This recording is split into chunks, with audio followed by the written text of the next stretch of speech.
इस वीडियो में देखने वाले हैं जो अपने वीडियो में सिलेबस दिया हो भूगोल और प्राकृतिक संसाधन का 30 अंक का सिलेबस आने वाला है। दोस्तों यहाँ से 30 नंबर का क्वेश्चन बनने वाला है। इसमें आज हम पहला देखने वाले हैं संसार के व्यापक भौगोलिक क्षेत्र, महत्वपूर्ण स्थान, नदियां, पहाड़। ठीक है ना। तो नदियों के बारे में हम यहाँ पे देखते हैं कौन सी नदी का कहाँ से उद्गम स्थल है, पूछता है दोस्तों ऐसे क्वेश्चन। ठीक है ना। तो इसके बारे में हम चर्चा करते हैं। यहाँ पे अपना दिया हुआ है कि भारत की जो प्रमुख नदियां हैं, झीलें एवं जलप्रपातों के बारे में। ठीक है ना। तो प्रमुख नदियों के बारे में पढ़ेंगे। उत्पत्ति के आधार पर नदियों का वर्गीकरण जो है दो प्रकार से किया गया है दोस्तों, हिमालय की नदियां और प्रायद्वीपीय भारत की नदियां। अब यहाँ पे हम हिमालय की जो नदियां पढ़ते हैं दोस्तों, उनमें हिमालय अपवाह तंत्र के बारे में पढ़ेंगे। ठीक है। और हिमालय अपवाह तंत्र में जो है हम मुख्य रूप से कौन कौन सी नदियां देखेंगे दोस्तों, इसमें हम जो है तीन नदियों के बारे में चर्चा करने वाले हैं, तीन अपवाह तंत्र के बारे में। देखिए, हिमालय अपवाह तंत्र में मुख्य रूप से तीन नदी तंत्र को शामिल किया जाता है। गंगा नदी तंत्र, सिंधु नदी तंत्र और ब्रह्मपुत्र नदी तंत्र। इनका विवरण हम पूरा बेसिक से देखने वाले हैं, लेकिन इससे पहले जो यहाँ पे ऊपर दिया हुआ है थोड़ा बहुत हिमालय के बारे में, उसको हम जान लेते हैं। ठीक है। तो लिखा हुआ दोस्तों, इस तंत्र में हिमालय और ट्रांस हिमालय से उत्पन्न होने वाली नदियों को शामिल किया जाता है। इसका मतलब हिमालय जो अपवाह तंत्र है, इसमें कौन कौन सी नदी आएगी, हिमालय और ट्रांस हिमालय से उत्पन्न होने वाली नदियों को इसमें क्या किया गया है, शामिल किया गया है। हिमालय के पर्वतीय क्षेत्रों में स्थित हिमनदों तथा मानसूनी वर्षा से जल प्राप्त करने के कारण इन नदियों में वर्ष भर जल उपलब्ध रहता है और इसी कारण इन्हें बारहमासी नदियां भी कहते हैं। हिमालय की वजह से दोस्तों बर्फ पिघल पिघल कर पानी आता है, जिसकी वजह से क्या होता है, नदियां 12 महीनों की 12 महीने बहती रहती है, इसलिए इनको कौन सी नदी बोला जाता है, बारहमासी नदी बोला जाता है। हम कौन सी नदी का कहाँ से उद्गम स्थल होता है उसको ट्रिक से याद करेंगे दोस्तों। ठीक है ना। लेकिन बेसिक पढ़ना जरूरी है, क्योंकि इसमें से भी क्वेश्चन बन जाता है। इसके बाद में दिया हुआ है हिमालय अपवाह तंत्र के ऊपरी क्षेत्र में गार्ज वी आकार की घाटियां, तीव्र ढाल झरने आदि मिलते हैं। जो हिमालय का अपवाह तंत्र है, ऊपर वाला क्षेत्र, ठीक है ना, उसमें गार्ज वी आकार की घाटियां, तीव्र ढाल वाले झरने आदि मिलते हैं। जबकि मैदानी क्षेत्रों में अथवा मध्य भाग में सपाट घाटियों, गोखुर झीलों, बाढ़ के मैदानों, अव्यवस्थित चैनल और नदी के मुहाने के पास डेल्टा जैसी स्थलाकृतियों का निर्माण देखने को मिलता है। इसके बाद देखिए, हिमालय अपवाह तंत्र मुख्य रूप से कौन सी नदी, गंगा नदी तंत्र, सिंधु नदी तंत्र, ब्रह्मपुत्र नदी तंत्र। इनके बारे में हम हिमालय अपवाह तंत्र में बात करने वाले हैं। ठीक है। पूरा बेसिक से देखेंगे दोस्तों, यहाँ से देखिए, ताकि अपना कोई भी क्वेश्चन आए तो वो हमसे छूटे ना। ठीक है ना। एग्जाम में 30 नंबर काफी इंपॉर्टेंट है दोस्तों, बहुत ज्यादा मायने रखता है। इसके बाद देखो, सिंधु नदी तंत्र। सिंधु नदी की उत्पत्ति कैलाश पर्वत श्रृंखला के 4164 मीटर की ऊंचाई पर स्थित तिब्बत क्षेत्र में बोखरचू नामक स्थान के निकट एक हिमनद से हुई है। तो सिंधु नदी तंत्र की अगर उत्पत्ति पूछा जाए तो बोखरचू नामक स्थान के निकट एक हिमनद से हुई है इसकी उत्पत्ति। ठीक है भाई। इसकी लंबाई जो है 3600 किलोमीटर की है। अच्छा बताओ, सिंधु नदी की उत्पत्ति कैलाश पर्वत श्रृंखला में 4164 मीटर की ऊंचाई पर स्थित तिब्बत क्षेत्र में बोखरचू नामक स्थान के निकट एक हिमनद से हुई है तथा इसकी लंबाई कितनी है, 3600 किलोमीटर। सिंधु नदी भारत में हिमालय नदियों की सबसे पश्चिमी नदी है। भारत में हिमालय की जितनी भी नदियां हैं उनमें सबसे पश्चिम में कौन सी नदी आती है, सिंधु नदी आती है। ठीक है ना। सिंधु पश्चिम में आती है भाई। इसके बाद देखिए, इस नदी प्रणाली में सिंधु और उसकी सहायक नदियां, जैसे देखिए सिंधु नदी की सहायक नदियां कौन है, झेलम हो जाएगी, चेनाब हो जाएगी, रावी हो जाएगी, ब्यास हो जाएगी और सतलज नदी हो जाएगी। ये सभी नदियां किसकी सहायक है, सिंधु नदी की सहायक नदियां। फिर से देख लो, झेलम, चेनाब, रावी, ब्यास, सतलज आदि। ठीक है। इसके बाद में देखिए, इसके बाद में अपने पास में है कि जो ऊपरी भाग में सिंधु की प्रमुख सहायक नदियां श्योक, गिलगित, जास्कर, पुंजा, नुब्रा, सिकार, गास्टिंग और द्रास है। वही इसके निचले भाग में सतलज, ब्यास, रावी, चिनाब और झेलम नदियां सहायक नदियों के रूप में आकर मिलती है। अंत में सिंधु पाकिस्तान में कराची के पास अरब सागर में अपना जल विसर्जित करती है। तो सिंधु नदी अपना जल कहाँ पर गिराती है दोस्तों, अरब सागर में गिरा देती है। ठीक है। इसके बाद में देखिए, अब जो सिंधु नदी तंत्र की जो नदियां हैं साइड, उनका हम उद्गम स्थल देखने वाले हैं और वो कहाँ पे मुहाना बनाती है वो आपको एक साइड में दिया रहेगा।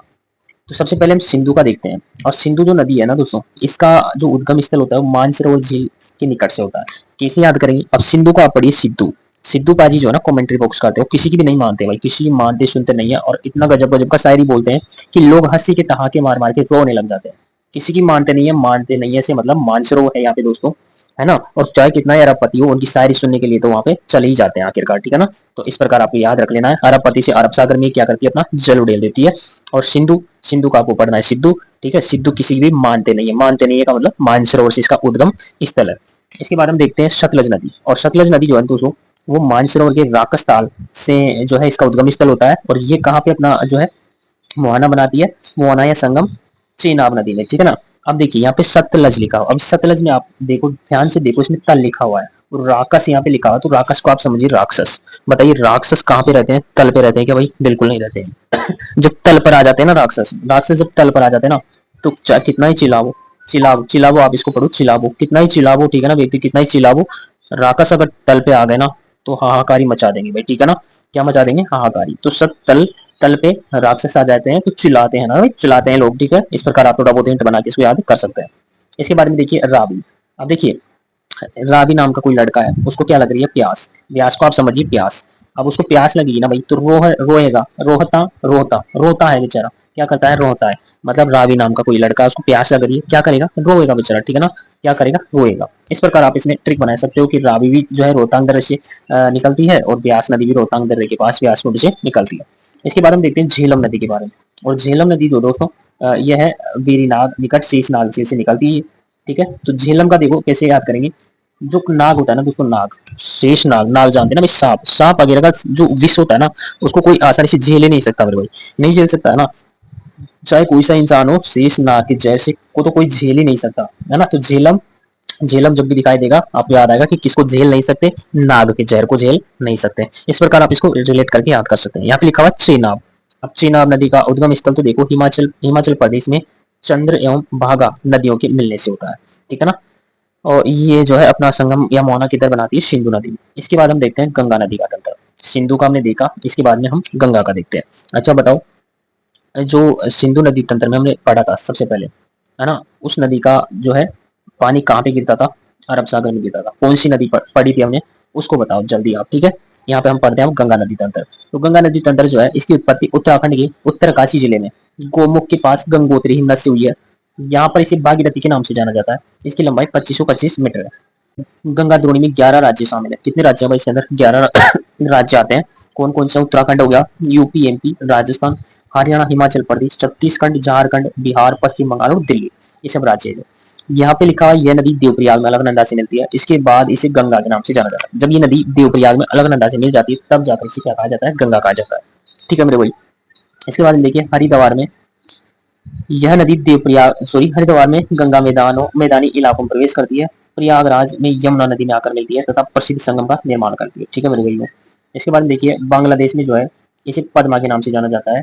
पद्म नदी में जमुना नदी से मिलने के बाद इसे मेघना के नाम से जाना जाता है, जो हुगली नदी के साथ मिलकर विश्व के सबसे बड़े डेल्टा का निर्माण करती है। कौन सी नदी जो है हुगली नदी के साथ मिलकर विश्व के सबसे बड़े डेल्टा का निर्माण करती है?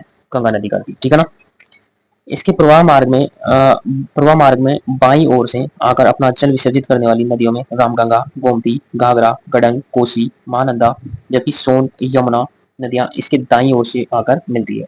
दामोदर नदी घाटी रिफ्ट घाटी से होकर प्रवाहित होती है। काफी इंपोर्टेंट है दोस्तों, इतना सब फैक्ट है लेकिन काफी इंपोर्टेंट है, पूछ लेता है कौन सी नदी घाटी जो है रिफ्ट घाटी से प्रवाहित होती है। तो आपको देता ऑप्शन में दामोदर नदी घाटी, आपको आंसर कर देना है, ठीक है ना भाई।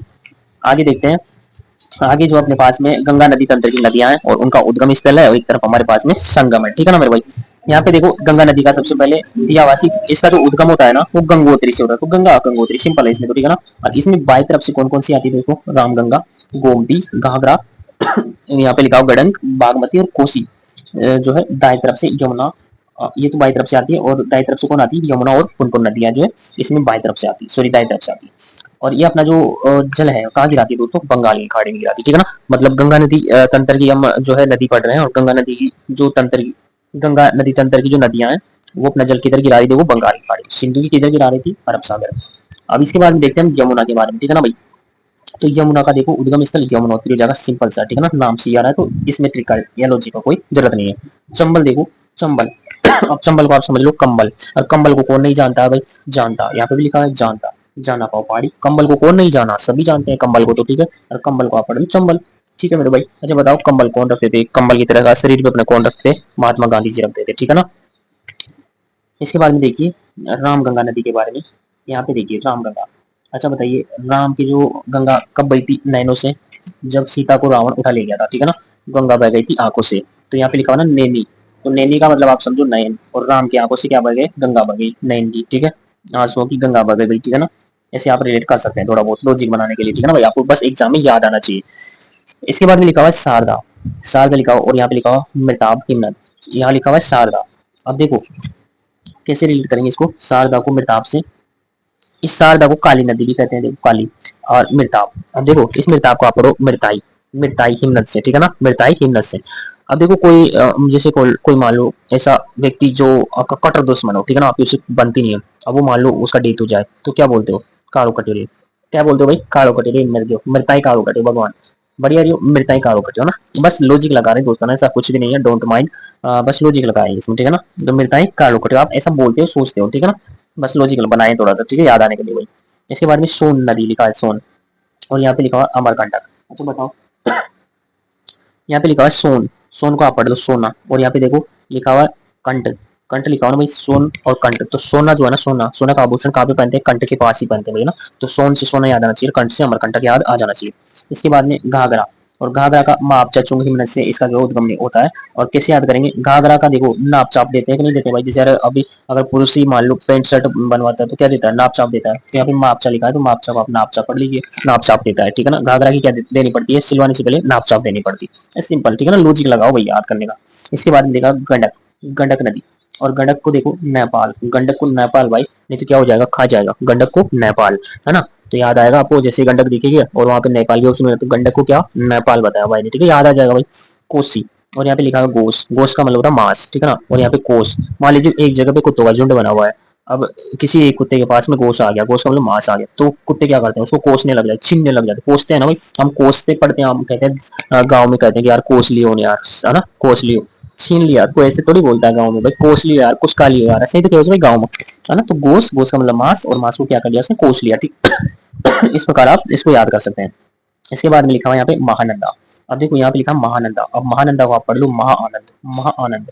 अब देखो अब आप बहुत ज्यादा खुशियों में हो, ठीक है ना, अब आप खुशियों में तो आप अपने जो क्लोज फ्रेंड होता है उसको बोल देते हैं यार डार्लिंग लेट्स चलते हैं घूमने, आते इधर बोल देते हैं भाई, सिंपल, अब आप बोलो या ना बोलो, लेकिन आप समझ लो कि बोल देते हैं, ठीक है ना।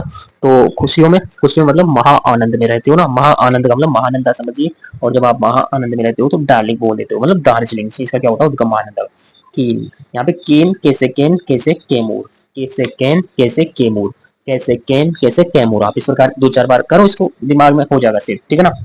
और फिर यहाँ पे लिखा हुआ देखिए दामोदर, यहाँ पे दामोदर लिखा हुआ है, दामोदर को आप पढ़िए मदर, देखो भाई दामोदर, इसमें एक शब्द आ रहा है मदर जैसा निकल रहा है वर्ड, ठीक है ना, दामोदर, दामोदर, दामोदर, देखो दामोदर, इससे पढ़ो। अब मदर से तो हम हमेशा क्या होते हैं, छोटे होते हैं भाई, ठीक है ना, छोटे, मदर से हम क्या होते हैं, छोटे होते हैं, दामोदर, और मदर से हम छोटे होते हैं भाई, सिंपल सी बात है, ठीक है ना, मोना थी हुगली में।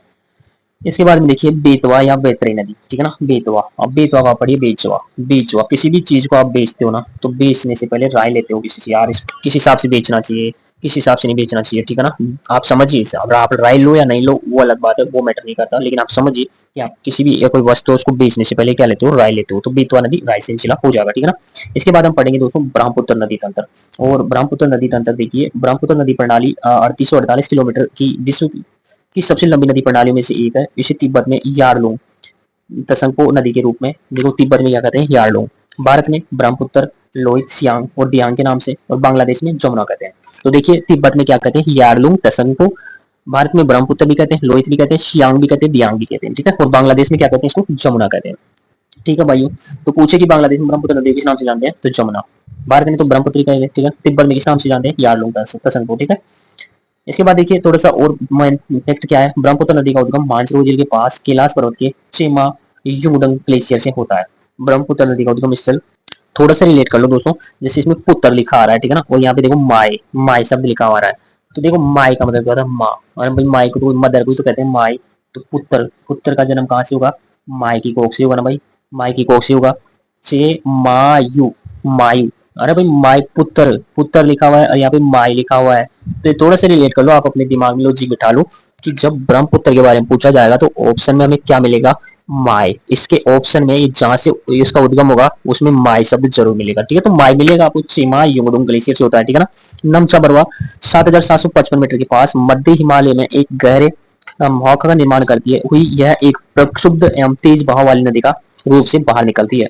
अरुणाचल प्रदेश में जो है, अरुणाचल प्रदेश के सादिया कस्बे के पश्चिम से भारत में प्रवेश करती है, कहाँ से प्रवेश करती है, ब्रह्मपुत्र अरुणाचल प्रदेश से प्रवेश करती है दोस्तों, वहाँ का एक सादिया कस्बा है, वहां से पश्चिम से भारत में प्रवेश करती है। भारत में जब प्रवेश करती है ना, उससे पहले सांगपो होता है इसका नाम, और भारत में प्रवेश करने के पश्चात सिसंग या दिहांग के नाम से जानी जाती है। जैसे ही भारत में एंट्री करिए, अरुणाचल प्रदेश के सादिया गांव से जैसे ही भारत में एंट्री करेगी, तो जब भारत में एंट्री करने से पहले सांगपो है, और भारत में एंट्री करते ही इसको किस नाम से जानने लग जाएंगे, दिहांग नाम से, ठीक है। जब ये नदी भारत में दक्षिण पश्चिम की ओर प्रवाहित होती है, तब दिबांग या शिकांग और लोहित नदियां इससे आकर मिलती है, इसके बाद इसे ब्रह्मपुत्र के नाम से जाना जाता है। तो जैसे ही देखो भारत में से आने से पहले सांगपो है, भारत में आई दियांग हो गई, और दियांग में जब जैसे ही सिकांग और लोहित नदियां मिलेगी, क्या कहने लग जाएंगे, ब्रह्मपुत्र नदी के नाम से जानी जाएगी। ठीक है, इसके बाद देखिए ब्रह्मपुत्र नदी जो है, ब्रह्मपुत्र नदी दुबरी के पास बांग्लादेश में प्रवेश करती है और दक्षिण की ओर प्रवाहित होती है। बांग्लादेश में तिस्ता नदी दाहिने ओर से आकर मिलती है, जहां से ब्रह्मपुत्र नदी को जमुना के नाम से भी जाना जाता है। तो बांग्लादेश में ब्रह्मपुत्र को क्या कहते हैं, जमुना कहते हैं। ठीक है ना, हम भी जानते हैं ये बात, पढ़ी हमने पहले। आखिर में जमुना नदी पद्म नदी में मिल जाती है, और पद्म नदी के नाम से बंगाली खाड़ी में गिरती है। बंगाली खाड़ी में किस नाम से गिरती है, पद्म नदी के नाम से। ठीक है भाई, ब्रह्मपुत्र नदी को बाढ़, मार्ग परिवर्तन एवं तटीय अपरदन के लिए जाना जाता है। इसके बाद में देखिए ब्रह्मपुत्र नदी जो है, यहाँ पे इनका उद्गम स्थल दिया हुआ है, तो ब्रह्मपुत्र माय लिखा आएगा। ठीक है ना भाई, बंगाली खाड़ी में जो है अपना जल गिराती है। संकोच, अब यहाँ पे लिखा है भूटान। अब यहाँ पे देखो भूटान को आप भूटान पढ़ दो भाई, भूटान। संकोच मत करो भाई, भूत होते हैं, संकोच ही मत करो, इस बार में दो क्या होते हैं, भूत। तो आपको याद आएगा कि संकोच, और संकोच ही नहीं करना चाहिए, भूत भूत होते हैं। ठीक है ना, इस प्रकार रिलेट कर लो भाई, याद आएगा पक्का। इसके बाद देखिए बराक, और बराक नदी का जो है उद्गम स्थल जो है दोस्तों मणिपुर की पहाड़ियों से होता है, और तिस्ता नदी का उद्गम स्थल जो है सिक्किम के चुनथुंग चुनथंग के पास हिमालय से होता है। कहाँ से होता है दोस्तों, तिस्ता का जो है सिक्किम के पास चुनथुंग के पास हिमालय से होता है। इसके बाद हम देखेंगे दोस्तों, बाद में हम देखते हैं प्रायद्वीपीय जो भारत की नदियां हैं। प्रायद्वीपीय भारत की नदियों को दो भाग में विभाजित किया गया है, बंगाली खाड़ी में गिरने वाली नदियां और अरब सागर में गिरने वाली नदियां। तो हमने इसका जो है ट्रिक पहले ही अपलोड कर दिया कि कौन कौन सी नदी जो है बंगाली खाड़ी में गिरती है और कौन सी नदी जो है अरब सागर में गिरती है। ठीक है ना दोस्तों, अगर आप नहीं देखे हैं तो आप देख सकते हैं। इसके बाद में देखो क्या लिखा हुआ है कि बंगाली खाड़ी में जो गिरने वाली नदियों के बारे में बताया गया कि महानदी, स्वर्णरेखा, गोदावरी, कृष्णा, कावेरी प्रायद्वीपीय भारत की प्रमुख नदियां हैं। और कृष्णा कावेरी पश्चिमी घाट से निकलती है, जबकि स्वर्णरेखा रांची के पठार से निकलती है। ये लगभग सभी नदी बंगाली खाड़ी में विसर्जित होने से पूर्व अपने मुहाने पर छोटे स्तर पर डेल्टा का निर्माण करती है। गोदावरी नदी दक्षिण भारत की सबसे लंबी नदी है। गोदावरी नदी दक्षिण भारत की सबसे लंबी नदी है। ये क्वेश्चन पूछा जाता है दोस्तों कि दक्षिण जो है प्रायद्वीपीय भारत की सबसे लंबी नदी कौन सी है, तो गोदावरी नदी। ठीक है ना, कावेरी नदी को दक्षिण भारत की गंगा भी कहा जाता है। आपको याद रखना है कि कावेरी नदी को दक्षिण भारत की गंगा भी कहा जाता है। इसके बाद में देखिए गोदावरी नदी का जो उद्गम स्थल होता है वो कहाँ से होता है दोस्तों, नासिक के त्रंकेश्वर पहाड़ी से होता है दोस्तों। नासिक के त्रंकेश्वर पहाड़ी से जो है गोदावरी का उद्गम स्थान माना जाता है। इसके बाद महानदी का सिंहावा से माना जाता है। ठीक है, और इसके बाद में देखो कावेरी का ब्रह्मागिरी से माना जाता है उद्गम स्थल। कृष्णा का कहां से माना जाता है दोस्तों, महाबलेश्वर से। और स्वर्ण रेखा का छोटा नागपुर पठार से। ब्राह्मणी नदी का छोटा नागपुर पठार से। बैतरणी का क्योंझर पहाड़ी से। तुंगभद्रा का गंगामूल चोटी से। और बेगई का कंडन मणिकनपुर मदुरै के पास से। पल्लार का कोल्लार से। पेन्नार का नंदी दुर्ग श्रेणी से। वंशधारा का उड़ीसा से माना जाता है। ताम्रपर्णी का अगस्त मलाई से माना जाता है।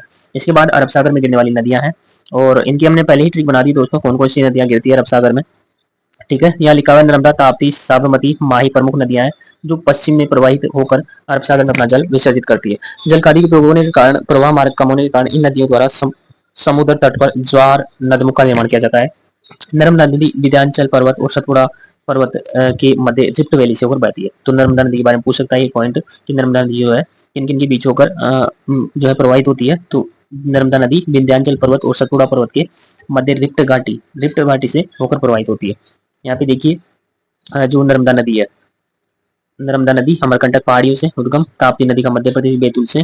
साबरमती का अरावली श्रेणी से। माही नदी का महंत झील से। लूनी नदी का नागपहाड़ से। और शरावती नदी का जो है शिमोगा जिले से। इसके बाद में देखिए भरत पूजा का अन्नामलाई पहाड़ियों से। मांडवी का बेलगाम से। और लिखा हुआ दोस्तों भादर का राजकोट से। और पेरियार का अन्नामलाई से। अब थोड़ा सा हम ये जो है भारतीय अपतंत्र के प्रतिरूप के बारे में जान लेते हैं, इंपोर्टेंट है। वृक्षाकार डेंड्रिक प्रतिरूप कौन सा होता है दोस्तों, यह अपतंत्र पेड़ की शाखाओं की भांति स्वरूप का निर्माण करता है। उदाहरण के लिए उत्तर भारत के मैदानी भाग की नदियां जो है वो किस प्रकार की नदियां होती है दोस्तों, वृक्षाकार या डेंड्रिक प्रतिरूप की नदियां होती है, उत्तर भारत की नदियां। ठीक है ना। अर्य प्रवाह प्रतिरूप, देखिए अर्य प्रवाह प्रतिरूप की नदियां कौन सी होती है। इस प्रकार का अपवाह प्रतिरूप तब निर्मित होता है जब नदियां एक पहाड़ी से निकलकर सभी दिशाओं में प्रवाहित होती है, मतलब चार दिशाओं में जो नदियां जाती है उनके प्रभाव किस रूप का माना जाता है, अर्य। उदाहरण के लिए अमरकंटक से निकलने वाली जो नदियां हैं वो उनको कौन सा प्रभाव बोलेंगे हम, अर्य अपवाह प्रतिरूप बोलेंगे। ठीक है ना। तो ऐसे पूछ देता है दोस्तों, कभी कभी किसी नदी का नाम देकर पूछ देगा कि जो है कौन सी नदी अर्य अपवाह का प्रतिरूप का भाग है। ठीक है ना, ऐसे बोल देगा। ठीक है, क्वेश्चन तो आप वहां पे फंस जाओगे फिर। तो याद रखिएगा अमरकंटक से निकलने वाली जो नदियां हैं वो अर्य अपवाह प्रतिरूप का भाग है। इसके बाद में देखिए केंद्राभिमुख प्रतिरूप। केंद्राभिमुख प्रतिरूप क्या होता है दोस्तों, केंद्राभिमुख अपवाह स्वरूप तब बनता है जब अनेक नदियां अपने जल को सभी दिशाओं से ग्रहण कर एक झील अथवा एक तालाब में छोड़ देती है। उदाहरण के लिए मणिपुर में लोकटक झील हो गई। यहाँ पे लिखा हुआ है जालीनुमा प्रतिरूप।